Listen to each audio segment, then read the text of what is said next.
¿Sí? Sí, nos han concedido la entrevista con Carniflora. Es fantástico, la verdad.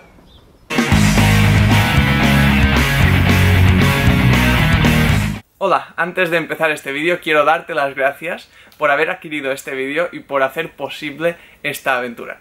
Antes de seguir, te diré que lo que vas a ver en este vídeo es algo a lo que muy poca gente tiene acceso. Carniflora es una de las empresas de producción de plantas carnívoras más grandes del mundo, sin duda es la mayor de Europa, con una superficie impresionante y por supuesto trabajan a puerta cerrada, es decir, no tienen abierto al público y tú libremente no puedes acceder a las instalaciones y ver lo que están trabajando. Esto lo hacen la mayoría de empresas holandesas para salvaguardar un poco lo que hacen su privacidad. Hay algunas que sí que dejan, pero generalmente no es así. De hecho, Carniflora tiene abierto al público en algunos momentos puntuales del año, hacen algunos Open Days, días abiertos, pero solo es una o dos veces al año, no más. Así que era un poquito complicado poder acceder a esas instalaciones y sobre todo permitirnos la entrevista.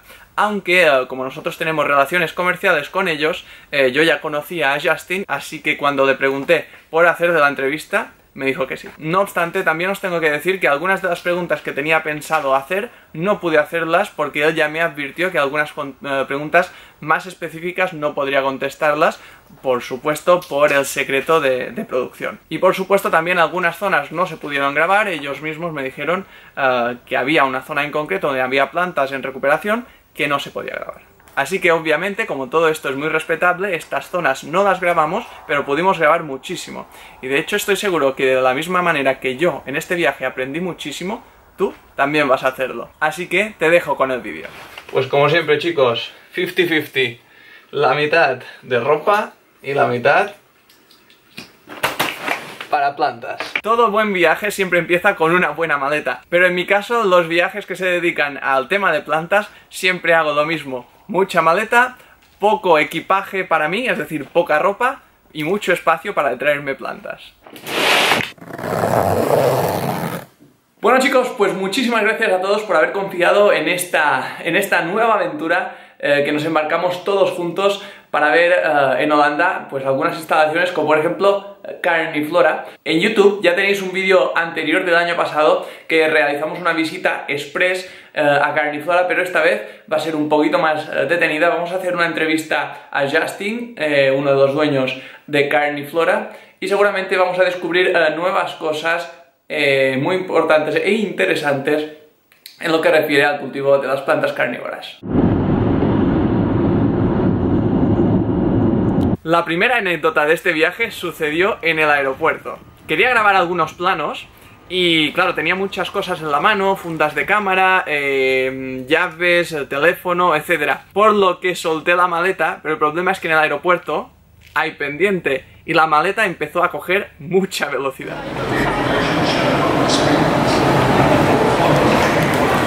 ¿Cuánto grabo?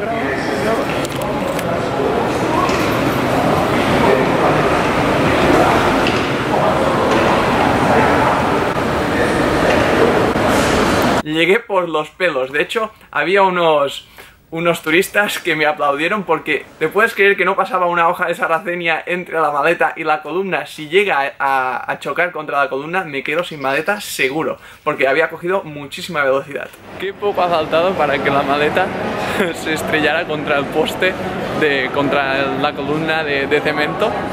Menos mal que me he dado mucha prisa. De hecho los ingleses que estaban al lado me han aplaudido y todo, porque vamos, ha faltado un pelito. Además, era mi primera entrevista en inglés. El vuelo desde Palma de Mallorca hasta Ámsterdam es de 2 horas y media. Así que prácticamente todo este tiempo lo dediqué a trabajar en las preguntas que tenía que hacerle. Muchas de ellas ya las tenía redactadas, pero durante el viaje me fueron llegando nuevas preguntas. Tenían que ser preguntas bastante interesantes que durante muchos años me había formulado, pero la verdad es que sabía que algunas de ellas no me las podrían contestar.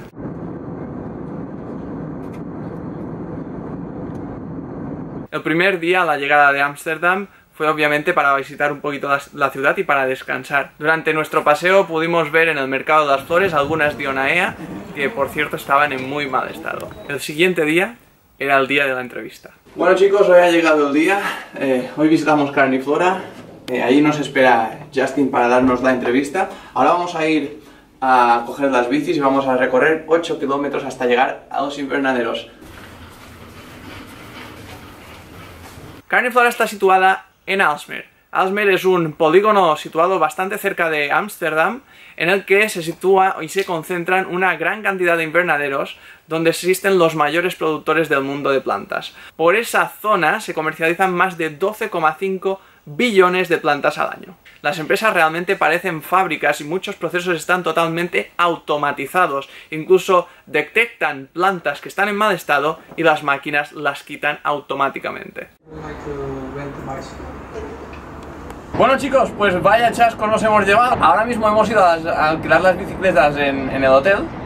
Y bueno, nos han dicho que no quedaba ninguna bicicleta, así que ya os podéis imaginar en la cara que hemos puesto. Y ahora nos vamos al centro de Ámsterdam a poder coger unas bicicletas y luego irnos, ya no serán 8 kilómetros, serán 11 kilómetros en bicicleta, pero esto no es nada, hasta llegar a Carniflora. Un pequeño retraso de aproximadamente una hora, pero vamos a llegar. Lo que nos pasó fue muy mala suerte, porque el día anterior habíamos preguntado sobre la posibilidad de alquilar las bicicletas y nos habían dicho que sí. Y por la mañana, sobre las 8:30, no había bicicletas disponibles. Yo había quedado con el dueño, con Justin, a una hora determinada, así que tuve que avisarle de que llegaría seguramente con una hora de retraso. Un mal comienzo. Aunque sí que tengo que reconocer que una de las cosas más fantásticas de Holanda es que te puedes mover absolutamente por todo en bicicleta. Si hay una carretera, justo al lado hay un carril bici. Te puedes mover absolutamente por todo. Dan bastante prioridad a las bicicletas. Y esto obviamente facilitaba muchísimo el desplazamiento hasta Aalsmeer. Aunque también tengo que deciros que en algunos momentos se forman auténticos atascos de bicicletas. La cantidad de bicicletas que hay en un pequeño carril, porque el carril sigue siendo igual de pequeño que el que tenemos aquí en España, es realmente espectacular. Nunca había visto tantas bicicletas concentradas en un mismo sitio circulando. Pudimos alquilar las bicis y empezamos el recorrido de 11,5 kilómetros para llegar al polígono donde se ubicaba Carniflora. Aunque estas bicis no eran de lo mejor para darse un poquito de prisa, la verdad es que nos permitieron bastante bien coger un buen ritmo y por supuesto, como en Holanda si hay algo bueno es que no hay pendientes, fue bastante fácil el recorrido. Chicos, una cosa muy curiosa de estas bicicletas es que no tienen frenos, fijaros. En cambio, si pedaleamos para adelante, la bici va perfecta. Para frenar, para atrás. De esa forma se frenan. Los primeros minutos han sido un poco caóticos, la verdad, pero ahora ya empiezo a cogerle el truquillo. Para llegar a Aalsmeer, sin duda la mejor forma es atravesar el Kersenbluesenpark, un parque muy grande y muy bonito en el que hay un gran lago que separa Ámsterdam, la ciudad, de Aalsmeer, el polígono.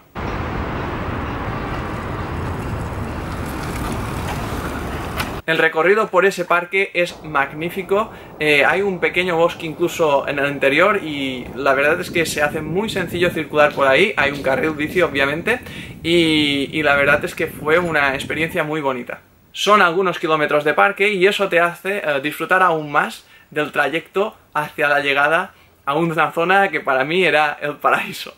Y justo en el momento en el que sales del parque ya ves un mar de invernaderos. Todos ellos son de cristal, son invernaderos muy sofisticados de miles de metros cuadrados y se nota que vemos un mar de producción de plantas. Son empresas muy grandes, hay empresas de orquídeas, hay empresas de suculentas, hay empresas obviamente en este caso de carnívoras y hay una gran cantidad de producción de plantas en general. La mayoría de las plantas que encontramos en España en los viveros proceden de esa zona. Una cosa muy curiosa es que mientras circulas por Aalsmeer vas viendo las diferentes empresas de producción y en la entrada tienen una composición de las plantas que ellos mismos están produciendo, a excepción de que sean plantas tropicales, obviamente. Ya nos íbamos acercando, el corazón se acelera y ahí estaba a lo lejos vislumbrando Carniflora.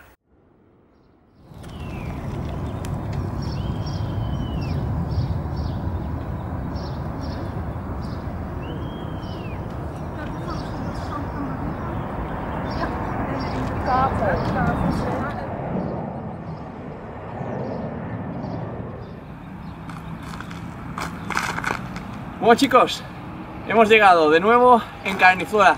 Vamos adentro para para empezar la entrevista y luego vamos a grabar unas cuantas cosas interesantes sobre el cultivo de las plantas carnívoras, así que vamos a ir haciendo sobre la marcha y todo va a quedar grabado. Vamos allá. Justo a la entrada de la nave nos encontramos con palés llenos y llenos de cajas. En esas cajas hay muchísimas macetas y etiquetas. Y obviamente lo primero que hicimos fue ir a saludar a Justin a su despacho. You have not sunny days. Well, this is pretty good actually. Yeah? Yeah, it's been a rough year so far. Yeah, and I think January, February, the weather was pretty bad. Yeah, in Spain too. Yeah, these days in Spain is snowing. Really? Yeah. Yeah, we had snow I think in March. Usually it's already much better. But, yeah, I have seen the Sorcenis here. Yeah. Yeah, they were covered in winter. Snow. Yeah. But they survived that, I suppose, so that's good. Wow, here it's very warm. Yeah, it is. Okay. Recuerdo haber visto una gran colección de libros de Redfern Natural History. Ya sabéis, algunos los tenemos en nuestra página web, son libros en inglés, y recuerdo que vi bastante colección de esos libros. Son monográficos de diferentes géneros de plantas carnívoras. Están muy completos y son muy interesantes. Justo después de hablar un poquito, nos fuimos directamente a la zona de producción, y si algo llama la atención de esa zona es la inmensidad del sitio. Son invernaderos prácticamente sin fin, son enormes. De hecho, son tan grandes que tienen muchísimos ventiladores de gran tamaño que hacen circular el aire para que no haya problemas de ventilación, hongos, etc. Actually, January was pretty good as well, but when you have bad weather in Europe, like in February and March, we don't sell a lot. Because not many people go to the garden center, so yes. Business was pretty bad in February, March, good in January, so overall it's okay. En ese momento te quedas totalmente atónito, porque el sitio es enorme. Y de hecho creo que cualquier observador no sabe exactamente por dónde empezar a mirar. Hay tal cantidad de plantas y el lugar es tan grande que es muy difícil saber por dónde empezar. Pero si viendo estas imágenes seguro que también te llama muchísimo la atención ver a las charracenias compartiendo condiciones de cultivo con las nepentes.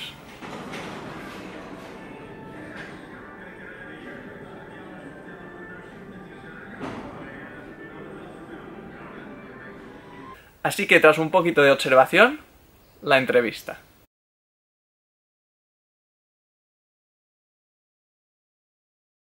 When started your interest in all carnivorous plants? Oh, that's interesting. Well, actually, it's my father's company, and he started it like 24 years ago, together with an old school friend, after being in the business for quite a long time already, but he used to work for an exporter, so just exporting plants.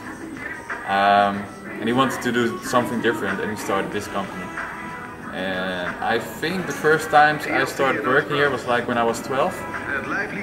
As a young kid I always wanted to take over the company, but when I grown up I thought, nah, maybe I want to do something different. And like 4 or 5 years ago, 5 years ago I suppose, I started to work here, and well, I really enjoyed it, and now yeah, we have plans to take it over, so that's nice. Do you have any favorite carnivorous plants? Ooh, tricky question. I like Cephalotes a lot. Cephalotes? But if you go for specific Sarracenia, I'd go for I think the Soper, Tip Soper. Yeah. Because the red color. And my favorite is the Tigo. I think that's the prettiest. That's this one, by the way. I like this one, yeah. Sarracenia Tigo. Yeah, that's nice. Yeah. Yeah, it's very amazing. And do you have carnivorous plants at home? At the moment, only one. Yeah. I wish I had a garden, because I'd like more when you put them at the garden. And I have one in a wet pot, so that's cheating actually. Okay. How old the carnivorous plant you have? I think now 2 years. 2 years. Itself, yeah. Okay. That's pretty good, right? Yeah. My home is not really suitable for plants because it's really dry. I don't have carnivorous plants at home. Indoors or at all? No, at all. You don't take your work to home, right? So, an easy question: orchids or nepenthes? Nepenthes, definitely. Yeah. Yeah, that's easy. Why? Yeah, I don't like orchids that much. No. For a simple reason, you see it everywhere, and that's what I like about Coniferous plants. I mean, it's something special, unique. It has a lot of story behind it, and orchids have a lot of story behind it too. But it's being produced very massively in the Netherlands. They're huge companies, almost factories, and yeah, that's not what I like. I like the smaller companies. Yeah. Another question about you is, have you visited any carnivorous plants habitat in the world? No, not yet. No. No, I did spot some in the world, in nature, but I haven't visited yet. It's on my list though, I want to go to Malaysia, but so far not yet. Yeah. Did it start as a hobby or something? Yeah, as a hobby. Yeah. I study biology. It's very difficult to find a job in the world of plants in Spain, and I started the company. So we will start some questions about the nursery, or why and when start the Carniflora project. The company itself? Yeah. 1994, so 24 years ago. Didn't start here, but it was on another location. Pretty small. With How big was the first greenhouse? if I recall correctly, it was like 800 square meters, I think. 800. Yeah, not sure. And I think the second was 2000. And do you start with the same genera of carnivorous plants that are you producing now at this moment? In the beginning, they only had a few species, like only in pot size 8.5. Now we have 8.5, 5.5, 12, and sometimes 50. What's here? And they mainly started, I think, with only a few species of Sarracenia, Dionaea, and a few Drosseras, and maybe some Nepenthes, but only a very small collection, and it expanded a lot during the years. Which are the most produced species here now at this moment? Dionaea, for sure. Flytrap. Yeah. Dionaea Flytrap is, I think, maybe 40% of our business. Wow. Do you know more or less how many Venus flytraps can you produce in 1 year, approx? Well, in total, we sell about 1 million plants a year, so probably around 400,000. Wow. And the plants you have here are produced from seed or in vitro culture? Most plants are being produced from vitro culture, but the Dionaea come from seed. And we don't have an own lab, that's another company that does it for us. But yeah, Dionaea is pretty hard from vitro. During dormancy, your plants here still produce some traps or not? In the winter, you mean, when it's really cold? Yeah, in dormancy. Yeah, no, they stop as well for us. So you are mortal, so the growers. Yeah, the most important thing for us is to just keep them stable and don't get too much black leaves. You need to have too much artificial light and too much heating to keep them going. And how can you keep some Nepenthes, especially Ampullaria, during winter months, avoiding to lose the pictures? Well, that goes quite well actually. Yeah, we have some artificial lighting here, so that helps a lot. We use Sun-T lighting, which is pretty warm. So yeah, we just keep it warm in the winters and a lot of light and keep the humidity high enough. I think that's the most important. Yes. Do you heat the greenhouse? Sorry? Do you heat the greenhouse? Yeah. We have a system with heating below and heating on the top. Wow. And the lights. Don't underestimate the warmth of the lights. This is a question for water.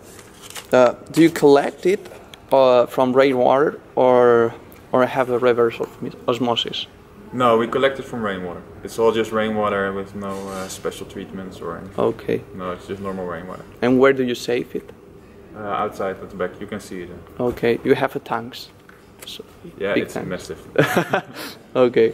It's a water basin. And when the traps of the carnivorous plants catch insects, turns brown. So how do you prevent the insect catching to keep it always beautiful? Yeah, well, we barely have any insects flying here at all.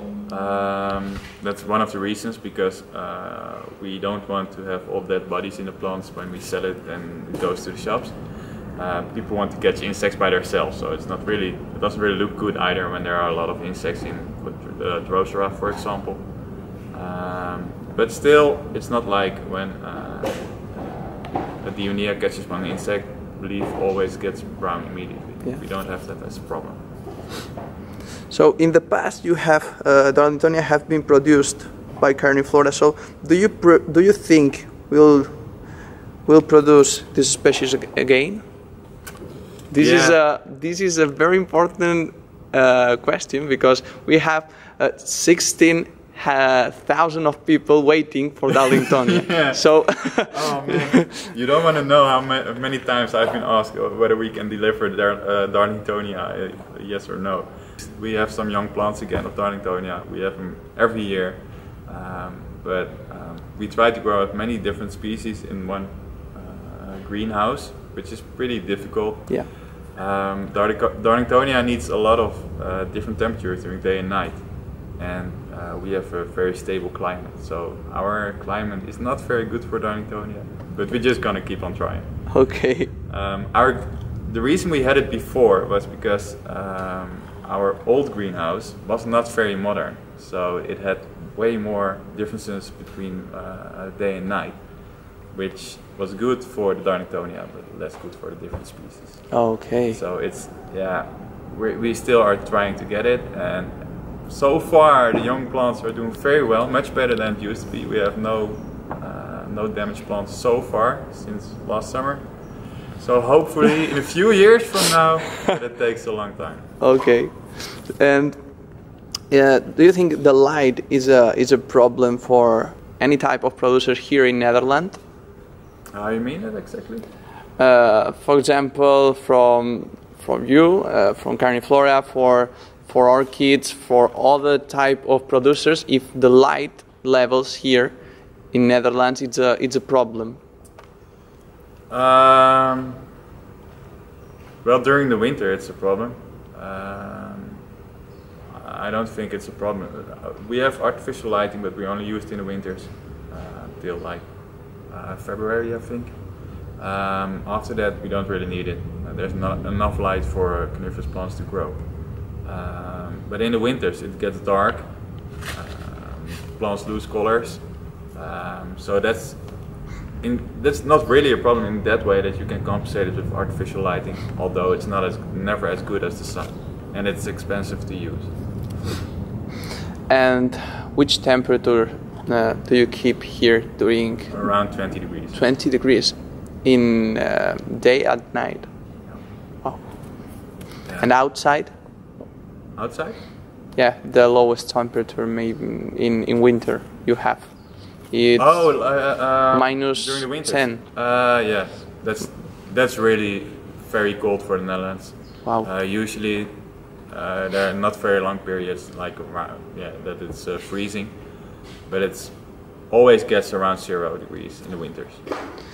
So that it's very expensive too. Yeah, the winters are very expensive, and we sell until like October, mostly. In October? Start the freezings? No. Our business is still selling until October, and after that there's barely any business left to do. So the winter months are very expensive in heating, and we don't sell lots either. So we need to make money in the period from like February until October. And are you thinking in produce more species or hybrids in the near future? Yeah, we're always searching for new hybrids. We already have new seedlings for Sarracenia. But at the moment we have a pretty nice collection of varieties, I think, on Sarracenia. So it's getting harder and harder to find something different that is suitable for mass production. They need to grow quick enough to be interesting for us to produce. And in mass production, which is the most difficult species to grow? Darlingtonia. Easy question. And the second? Helianphora, I think, and the third probably Cephalotes. Yeah. But Cephalotes is going very well last few years. Helianphora is quite a bit harder still. Yeah, you have a very good quality of Cephalotes. Yeah, but Cephalotes are especially hard for us in the summer. It gets too warm here for Cephalotes in summer. So usually our best Cephalotes are in February, March, and in the middle of the summer it just gets too hot. And do you have here a cool system to keep the No. only to warm, only No, to heat? Only to heat. You do have like screening to keep the sun out, and we're gonna paint the glasses at the start of the summer just to keep the heat out as well. But still, on a really hot day, it can become like 38 degrees here. Okay. So that's really hot. How many degrees?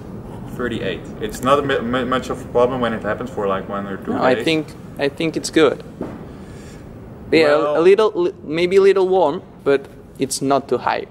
Yeah, but it's. I think it's not really good for all the plants. Ah, And okay. that's of Yeah. course the problem when you have so many different plants in one greenhouse. Yes. Some may like it, but for some it's not really perfect. And what do you think about carnivorous plants, peat-free cultivation? But not only for carnivorous plants. I know that different companies use peat like a soil in Yeah. the soil.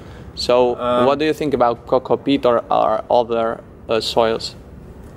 Yeah, it's going to be hard to change to cocoa peat, for example, but I think it's necessary because it's just in the end Yeah. there's not unlimited peat, and I know there are problems with getting too much peat out of the ground, so we need to prepare for that as well. Yes. But it's really hard for coniferous plants to Yes, change and I the think soil. it's not only for you, but because in sports or to make some permits, maybe some soils can be not the best option for the other countries. No, you can't really mix the soil with much of different things like Perlite or perlite sand. and stuff like that, because some countries won't accept the export if there's perlite added to the ground. They just want pure soil. So at this moment it's not always possible to use different soils because some countries won't accept it. And we sell mainly to exporters, and they export it to countries where we don't know of. So we don't know exactly where our plants go. So if we're going to use a soil that's not allowed for some countries, we may lose business, and yeah, that's just Yes. so. But when the peat problem gets bigger, I expect it will be more common to accept different soils in different countries. Okay. And that's all. That's all. That's easy. Yes, very, very easy. Okay. Thank you very much. Thank you very much as well for coming. Justo al terminar la entrevista, un trabajador de la empresa, que por cierto era muy simpático, de origen turco, preguntó por nosotros. Waar komt ze vandaan? Mallorca. Mallorca. Yeah, from Mallorca. Yeah. It's very hot, eh? There? Yeah, it's 40 degrees. Here, 40-45 degrees during summer months. Jee. Yeah. Lekker. Nederland is Yeah, we have a beach. 50. We have a beach near, but you are welcome if you want to come to Mallorca. Nee. No. You always go to Turkey. Ik kom uit Turkey. Yeah, Turkey is ook you are very from hot. Turkey. Ja. Ja. Wow, it's hot too. Nou, 40. Wow, 40 degrees. 40. 40 degrees. Yeah. Yeah, you are better here. Nou, here is better. Yes. Pues nada, se ve que la gente que originariamente viene de países cálidos, una vez que ha probado las zonas más frescas, no quiere volver a las zonas cálidas. Justin fue muy simpático y me hizo un tour por las instalaciones donde fuimos hablando sobre las infraestructuras. Durante ese periodo me llamó muchísimo la atención que todo el rato estaban pasando carros llenos de plantas.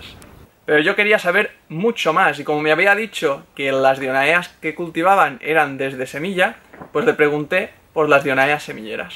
Okay, see the baby dionea. Yeah, sure. Yeah. I have them at the start. Por cierto, echad un vistazo a esa monstruosa liánfora que hay en ese macetón. Y lo que llama la atención es que está al lado del cultivo de Dionaea. Bueno, chicos, vamos a ver ahora las Dionaea muscipula pequeñas, ¿vale? Las que son de pequeño tamaño, para ver cómo las van creciendo.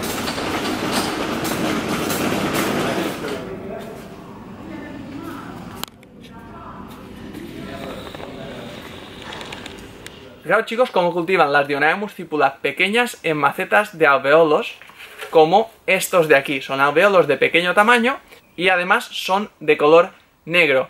Esto aquí en España es prácticamente imposible. Las Dionaea muscipula pequeñas en macetas alveolares, en bandejas alveolares como esta, mueren por exceso de temperatura.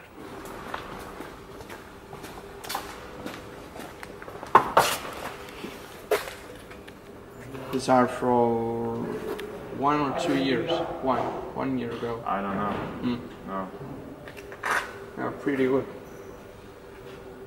And do you have a problem of the Dionaea growing underground? No. No? This is a special problem in the growers.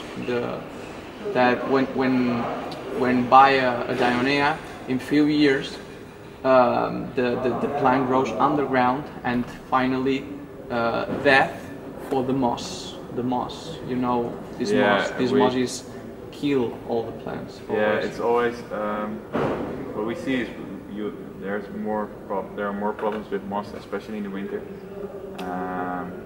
It's a problem. You have to remove all the moss from the pots.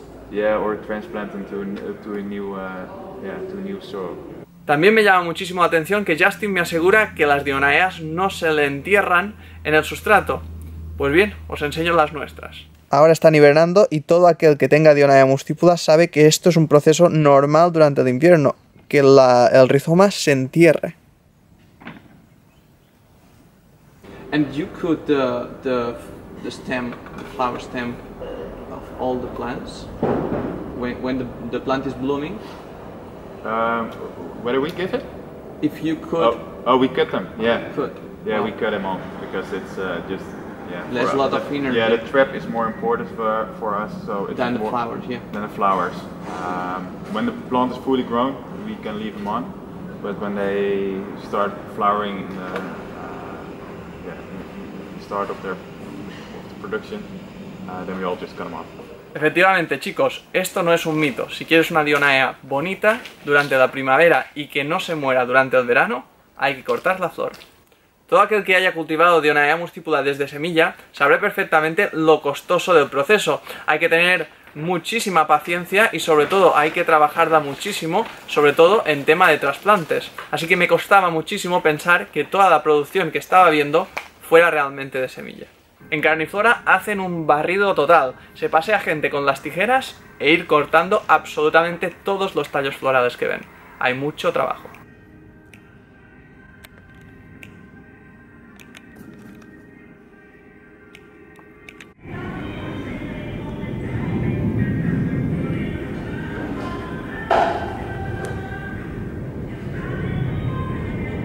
Pero sí que es cierto que haciendo un barrido general por las Dionaea muscipula, sí que se podían ver diferencias entre diferentes individuos de Dionaea, por lo cual sí que daba a pensar de que se trataba de, en efecto, Dionaeas cultivadas desde semilla. Las Dionaea muscipula que crecían en zonas donde no había iluminación LED eran mucho más verdes, como si fueran lechugas, hojas mucho más anchas, que las Dionaea muscipula que crecían en zonas con iluminación LED. Estas estaban muy coloridas.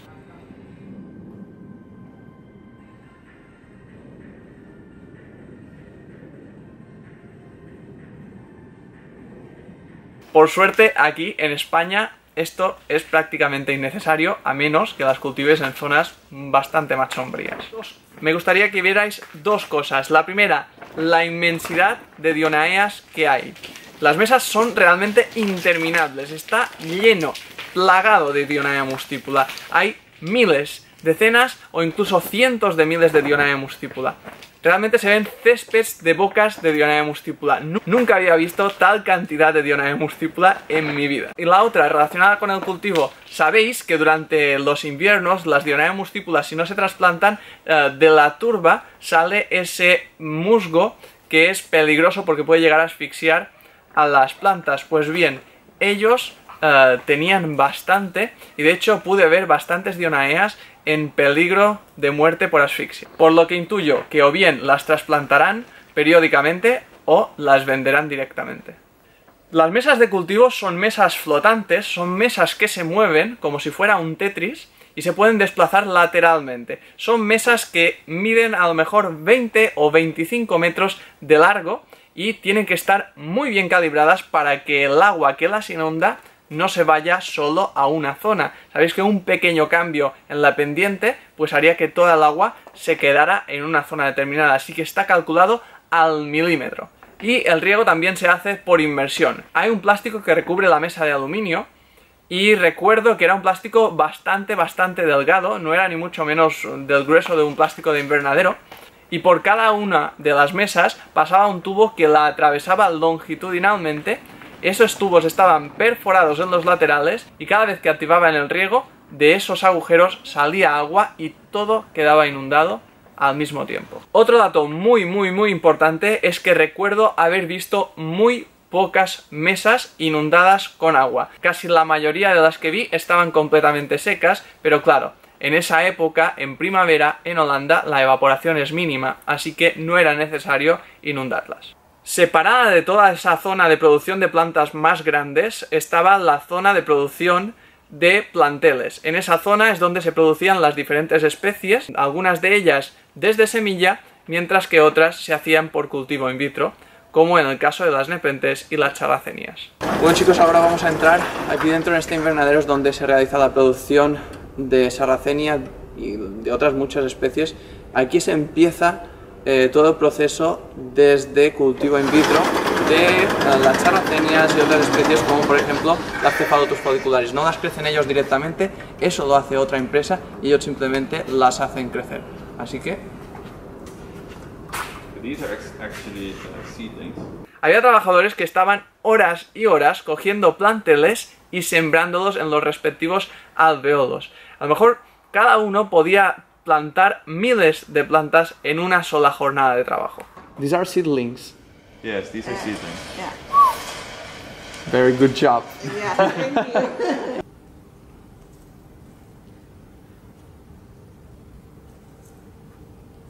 Almost all Sarracenia are from tissue culture, only Nepenthes are from tissue culture, and some Drosera's, but not all. Goedemorgen. Goedemorgen. Good morning. Hi.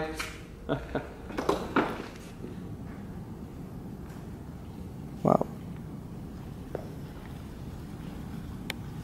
Wow.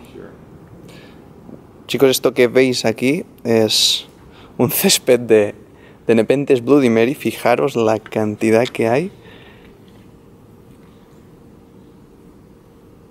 Sin duda alguna, creo que uno de los espectáculos más bonitos que he visto alguna vez es ver ese césped de color rojo, completamente rojo, de Nepenthes Bloody Mary.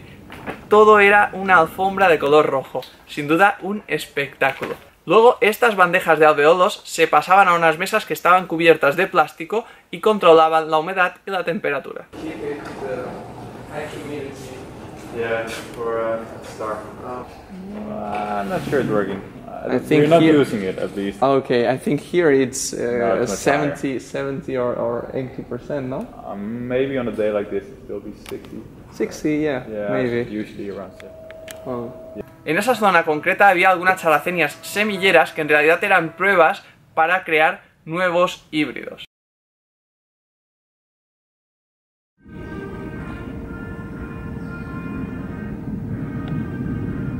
La cantidad de planteles era tal que era prácticamente imposible diferenciar los diferentes individuos. Nunca había visto, ni mucho menos, tantas Eldiánfora pequeñillas juntas. Era realmente un espectáculo para la vista.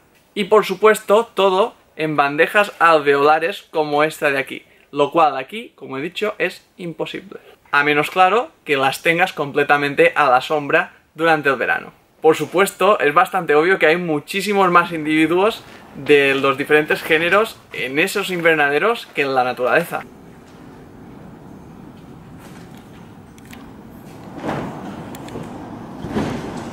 Y justo después de eso nos fuimos al exterior para ver la gran balsa donde se acumula el agua que luego utilizan para la distribución y el riego del vivero. Yeah, we closed the, how you call it, curtains, more or less. That's why it's not darker. Bueno chicos, aquí ahora nos van a enseñar dónde almacenan ellos el agua.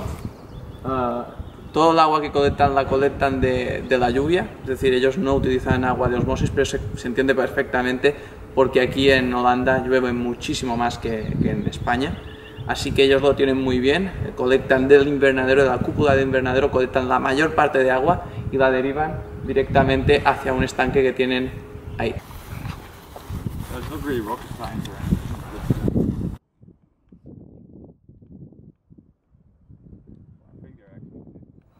Dice que hay veces que ha habido peces, hay veces que puede ser que haya o que no lo sabe exactamente. Yo le preguntaba a ver si los peces, los excrementos les pueden dañar el tema de las plantas, pero me ha dicho que no, que bueno, que con la cantidad de litros que hay es muy difícil. Bueno chicos, como podéis ver, como habéis visto hasta ahora, el sistema que tienen de almacenamiento de lluvia es un sistema muy clásico, es muy parecido al que tenemos nosotros, obviamente ellos con muchísima mayor cantidad de almacenamiento, aunque no necesariamente necesitarían muchísimo más porque como llueve periódicamente, a medida que se va vaciando, se vuelve a llenar. Ellos tienen sistemas de bombeo directamente al depósito en crecer, así que... These are actually seedlings. Había trabajadores que estaban horas y horas cogiendo planteles y sembrándolos en los respectivos alveolos. A lo mejor cada uno podía plantar miles de plantas en una sola jornada de trabajo. These are seedlings. Yes, these are seedlings. Yeah. Very good job. Yeah, thank you.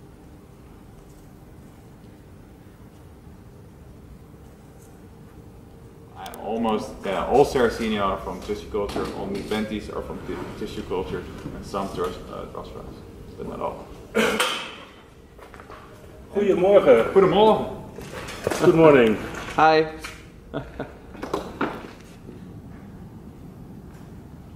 Wow. Wow. Chicos, esto que veis aquí es un césped de Nepenthes Bloody Mary. Fijaros la cantidad que hay. Sin duda alguna, creo que uno de los espectáculos más bonitos que he visto alguna vez es ver ese césped de color rojo, completamente rojo, de Nepenthes Bloody Mary. Todo era una alfombra de color rojo. Sin duda, un espectáculo. Luego, estas bandejas de alveolos se pasaban a unas mesas que estaban cubiertas de plástico y controlaban la humedad y la temperatura. Yeah, for star. I'm not sure it's working. I think we're not here- using it at least. Okay, I think here it's No, it's much 70 or 80%, no? Maybe on a day like this, it will be 60. 60, yeah, Yeah, maybe. usually around 70. Oh. En esa zona concreta había algunas characenias semilleras que en realidad eran pruebas para crear nuevos híbridos.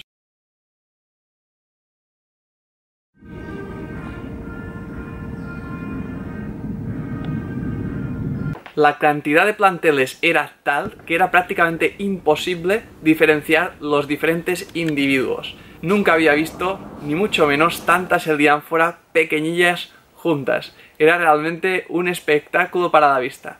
Y por supuesto, todo en bandejas alveolares como esta de aquí. Lo cual aquí, como he dicho, es imposible. A menos, claro, que las tengas completamente a la sombra durante el verano. Por supuesto, es bastante obvio que hay muchísimos más individuos de los diferentes géneros en esos invernaderos que en la naturaleza.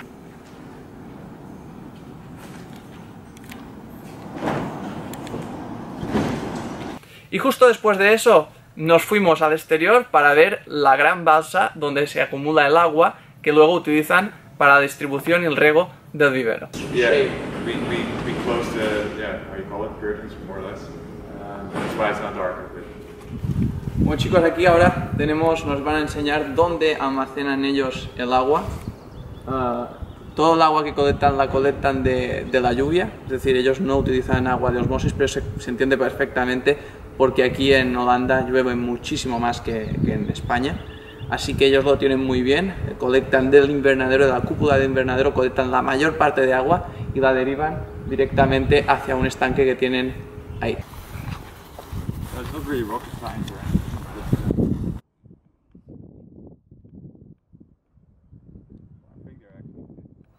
Dicen que hay veces que ha habido peces, hay veces que puede ser que haya o que no lo sabe exactamente. Yo le he preguntado a ver si los peces, los excrementos les pueden dañar el tema de las plantas, pero me ha dicho que no, que bueno, que con la cantidad de litros que hay es muy difícil. Bueno chicos, como podéis ver, como habéis visto hasta ahora, el sistema que tienen de almacenamiento de lluvia es un sistema muy clásico, es muy parecido al que tenemos nosotros, obviamente ellos con muchísima mayor cantidad de almacenamiento, aunque no necesariamente necesitarían muchísimo más porque como llueve periódicamente, a medida que se va vaciando, se vuelve a llenar. Ellos tienen sistemas de bombeo directamente al depósito y del depósito a todo el vivero. Así que está muy bien pensado. Sin duda alguna, el segundo género con mayor producción que tienen es sarracenia. Se pueden ver cantidades importantísimas de sarracenias, mesas y mesas de metros y metros y metros llenos de sarracenia. Ahí se pueden ver los híbridos más comerciales, como por ejemplo la sarracenia Juthatip super, la sarracenia Flavapor purpurea, sarracenia maroon, sarracenia Leucophila royal red, sarracenia eva y estos híbridos que son bastante más comunes. En relación a sarracenia, en Carniflora difícilmente podremos encontrar especies puras, porque ellos buscan vigorosidad para que sean muy vistosas para la venta. Por ese motivo buscan más híbridos que son bastante resistentes y sacan bastantes trampas durante la mayor parte del año. Sea como sea, ahí hay muchísimo trabajo. Y otra cosa que me llamó muchísimo la atención es que en vez de cortar las hojas con unas tijeras, lo que hacen es arrancarlas desde la base. Con eso aprendí algo muy importante: evitar que se pudran los rizomas de sarracenia. También pude ver géneros como Pinguicula y de hecho la mayor Pinguicula que he visto jamás en mi vida la vi ahí en Carniflora.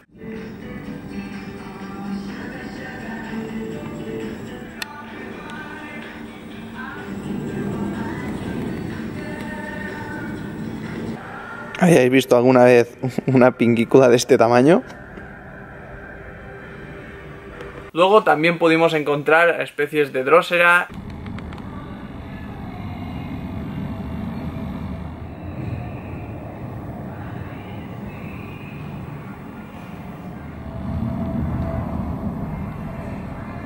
La experiencia de Carniflora es sin duda impresionante, no tanto por la diversidad, sino por la cantidad. Son unos invernaderos donde se encuentran miles y miles de plantas, y si no has visto nunca esa cantidad, pues la verdad es que impresiona muchísimo. Aunque sí que es cierto que una vez que has visto las diferentes especies que cultivan, pues prácticamente son repeticiones de lo mismo. No se ve muchísima variedad, sino que se ven mesas completamente llenas de un mismo tipo de planta.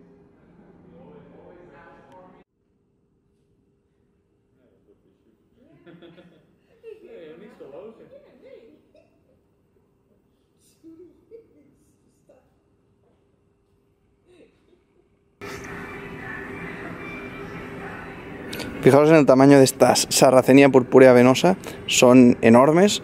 No sé si cogerlas y subastarlas para vosotros o no, porque, bueno, tengo poco sitio en la maleta, la verdad. Pero alguna subasta interesante vamos a hacer, no os preocupéis.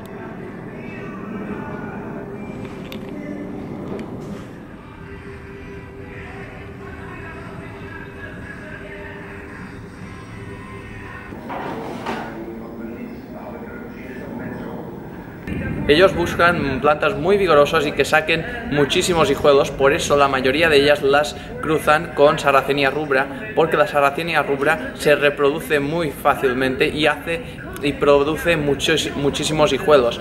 Por ese motivo la mayoría de las especies que vamos a encontrar procedentes de Carniflora tienen rasgos de Sarracenia rubra.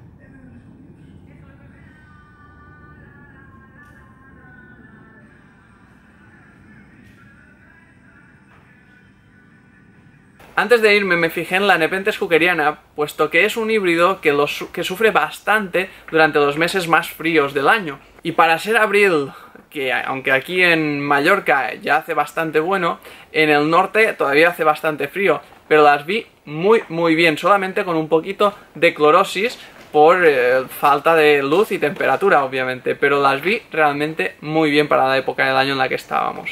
Para terminar, chicos, deciros que aunque son los invernaderos más perfectos que he visto en mi vida, también deciros que no es oro todo lo que reluce, y también había problemas, por supuesto. De hecho, vi algunas mesas que obviamente no grabé por respeto, y algunas otras tampoco pude grabar, donde había cantidades y cantidades de plantas muertas, obviamente, sobre todo por el musgo que asfixiaba las plantas. Ellos solo utilizan turba, no utilizan otros agentes drenantes, y eso facilitaba la proliferación del musgo. Eso obviamente no lo enseñé, pero estaba, y había mesas con miles y miles de plantas muertas. Pero es que incluso aún así es un espectáculo, son muy perfeccionistas, y eso me gustó muchísimo, pude aprender muchísimo de ellos. Eso básicamente te lo digo para que veas que por muy profesional que seas, siempre se mueren plantas. Incluso a ellos que lo tienen todo bastante automatizado y muy controlado, se les mueren cantidades importantes de plantas, pero es cierto que la cantidad que producen es muchísimo mayor. Con eso quiero decirte de que si se te ha muerto alguna planta, nunca te des por vencido, porque nunca se sabe exactamente la razón exacta por lo que se ha muerto esa planta. Pasamos bastantes horas ahí grabando, charlando y viendo las instalaciones, pero llegó un momento de decir adiós. Eso sí, no sin antes hacer una cosa que me había quedado pendiente.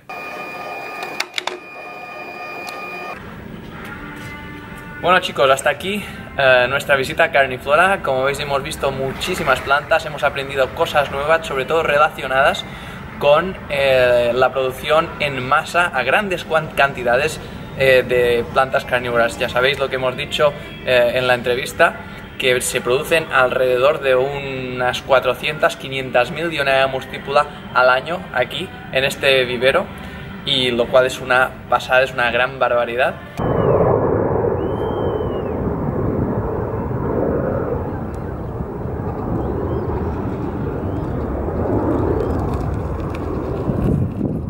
Bueno, chicos, pues parece que aquí se termina el viaje. Ahora mismo estamos en el hotel. El vuelo hacia Palma de Mallorca sale en aproximadamente unas 2 horitas. Tenemos la maleta preparada, pero solamente os quería enseñar esto de aquí, que, bueno, me traigo algunas plantas, algunas bolsas de plantas directamente para España, ¿vale? Como veis, las tengo, pues no tiene mucho secreto, a raíz desnuda completamente, y dentro de estas bolsas zip para evitar que pierdan humedad. Os enseño esto porque cuando estemos en el vivero, para vosotros vamos a ver cómo las trasplantamos y las ponemos en el sustrato definitivo, y cómo las vamos poniendo directamente ya sobre el vivero. Es normal que lleguen con algunas trampas rotas, como vais a ver en los próximos minutos cuando lleguemos a España. Pero bueno, esto en aproximadamente unas 2 semanas ya volverán a empezar a brotar con las nuevas trampas totalmente perfectas. Así que si se rompe una o 2 trampas, a pesar de que hemos ido con muchísimo cuidado, pues no pasa absolutamente nada. Una cosita, si os fijáis, van completa y absolutamente a raíz desnuda, es decir, no llevan absolutamente ningún papel ni nada. Hay tal cantidad de humedad ahí dentro, no hay agua, pero aguantarán perfectamente. Así que, chicos, nos vemos de vuelta en España.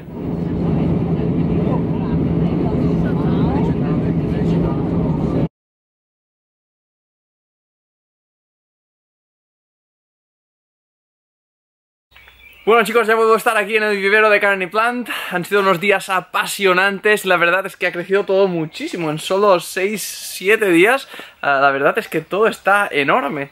Fijaros si no, en esta sarracenia que cuando me fui prácticamente no medía ni 15 centímetros, y fijaros el tamaño de las hojas ahora mismo, es brutal. Pero vamos a ver lo que hemos comprado ahí en Holanda, así que hoy vamos a abrirlo directamente, a sembrarlo en nuevas macetas, y vamos a ver ya qué es lo que había en esas bolsas. Bueno, chicos, pues si os parece vamos con la primera bolsa. Vamos con esta, que se presenta bastante interesante. Hay que decir que llevan aquí dentro desde el viernes Hace 3 días que están aquí dentro.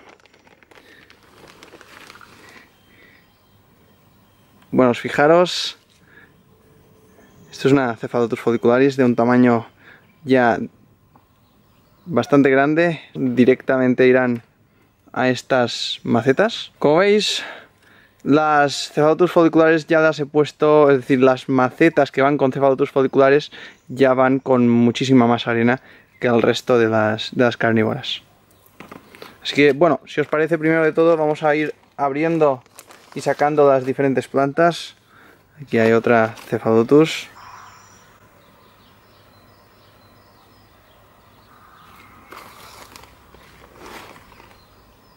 Fijaros, es que el tamaño de estas Cephalotus son enormes.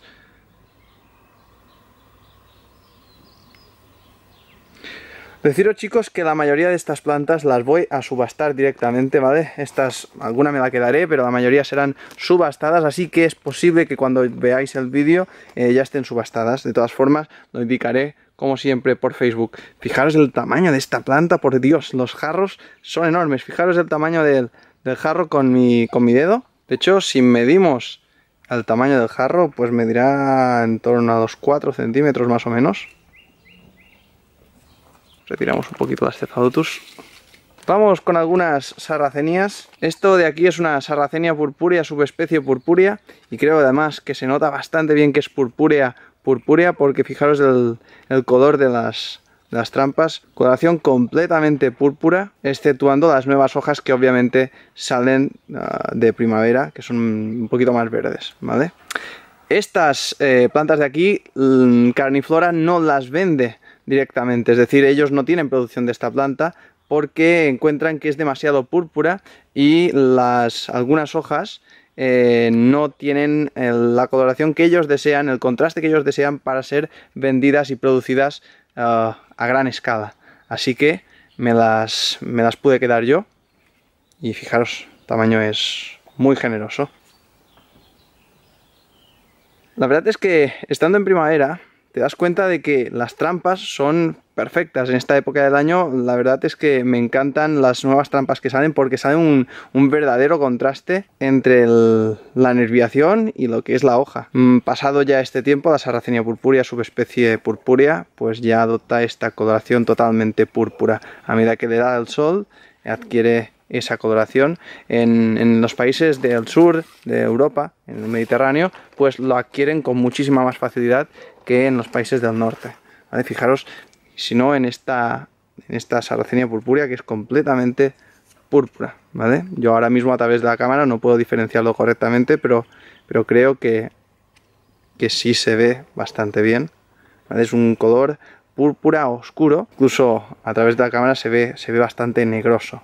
La verdad es que a mí, comparando la Sarracenia purpurea, subespecie purpurea, con una subespecie venosa, que es esta de aquí que tengo, a mí personalmente me gusta muchísimo más la purpurea. Además, la purpurea generalmente no pierde todas las hojas durante el invierno, mientras que este clon de venosa sí los pierde. De hecho, como veis, ahora mismo está brotando.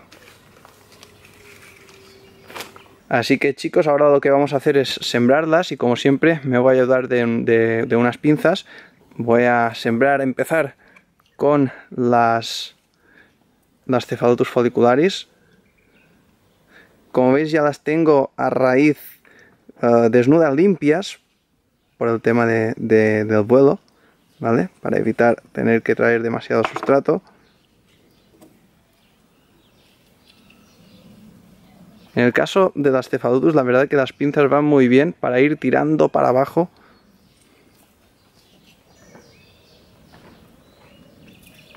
Muchas veces cuando las plantas viajan por correo, las sacamos de su sustrato habitual, es decir, limpiamos las raíces de sustrato, es muy común que que se plieguen, sobre todo las raíces y algunas hojas, se vayan plegando con el tema de la humedad. A medida que las cambias de un ambiente, remueves el sustrato, cambias la humedad, etcétera, es muy común que algunas hojas se plieguen de diferente manera. Por lo tanto, es normal que cuando las sembremos a su sustrato definitivo, pues nos queden un poquito sueltas, ¿vale? Pero esto, a medida que vayan sacando sus nuevas raíces, la planta se irá adaptando perfectamente y asentando a su nueva maceta. Chicos, lo que os decía, ¿veis cómo las hojas de los laterales se han plegado y se ha cerrado un poquito sobre las raíces? Esto debería estar así, ¿vale? Pero si os fijáis, se han plegado totalmente. Esto es lo que hace es generar un huequillo aquí abajo sin sustrato. Por eso iremos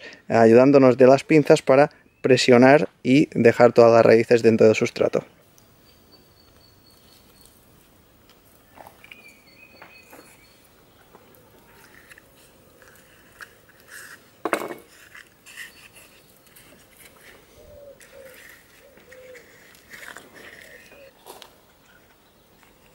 Vamos con otra bolsa, seguimos con alguna Sarracenia purpúrea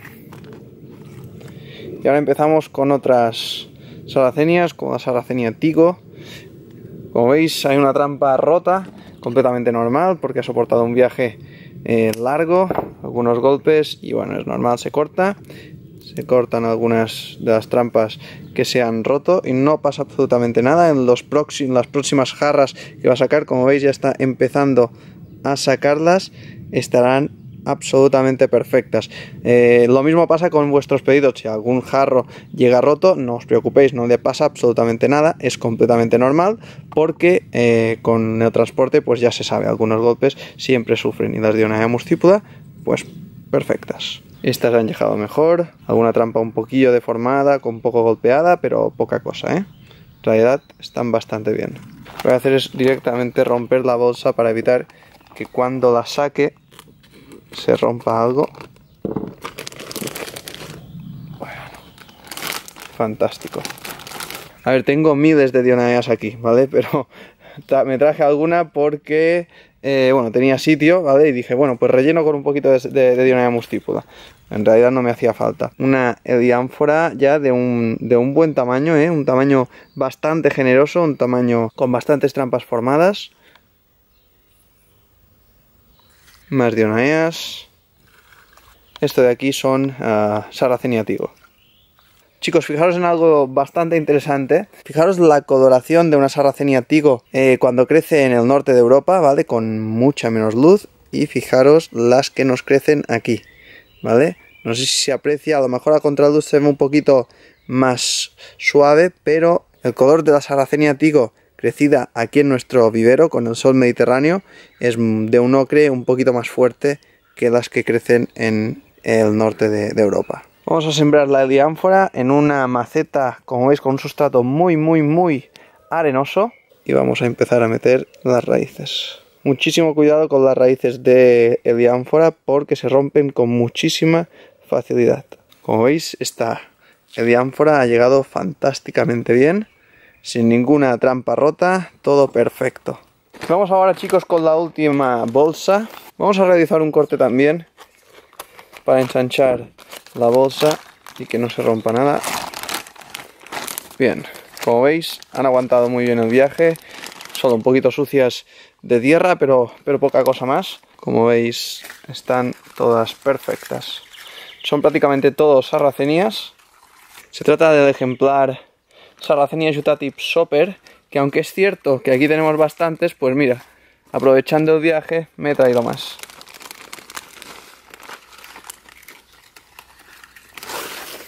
Bien, chicos, pues lo que estamos haciendo hoy es algo muy similar a lo que tenéis que hacer vosotros cuando os llegan las plantas directamente por correo. Fijaros, en este caso hay una trampa que se ha roto, no pasa absolutamente nada, se quita y ya está, ¿vale?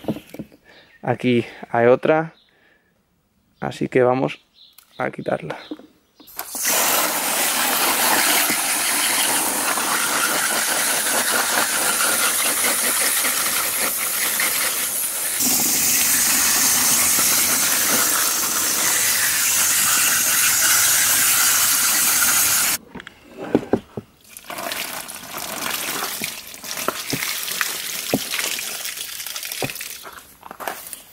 Como veis, chicos, las hojas de las plantas ya están limpias. Aquí queda una manchita, pero no es nada. así que ya podemos empezar a plantarlas en su maceta. Aquí tenemos un mix de perlita con arena y turba, así que cuando tienen las raíces bastante desarrolladas, como en este caso, yo no lleno la maceta antes, sino que lo que hago es poner las raíces dentro y ir rellenando alrededor, ¿vale? De esta forma las raíces no se quedan totalmente plegadas y se desarrollan muchísimo mejor durante las próximas semanas. Y así queda, fantástica como veis. Recordad, el rizoma siempre fuera.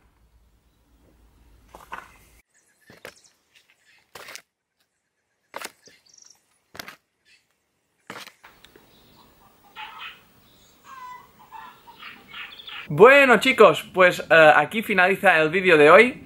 Espero que os haya gustado. La verdad es que me lo he pasado muy bien grabando este vídeo. Como ya sabéis, en la medida que sea posible vamos a seguir apostando por este tipo de vídeos porque da una visión mucho más profesional de este mundo de las plantas y además nos permite también aprender muchísimo sobre aspectos que a lo mejor no tenemos en cuenta el día a día, pero que viendo otras colecciones de diferentes partes del mundo, pues podemos llegar a comprender algunos aspectos de su cultivo. Bueno, yo os animo a que cada cierto tiempo vayáis echando una ojeada a la posibilidad de nuevos documentales en nuestra web. Nos vemos en un próximo vídeo. Adiós.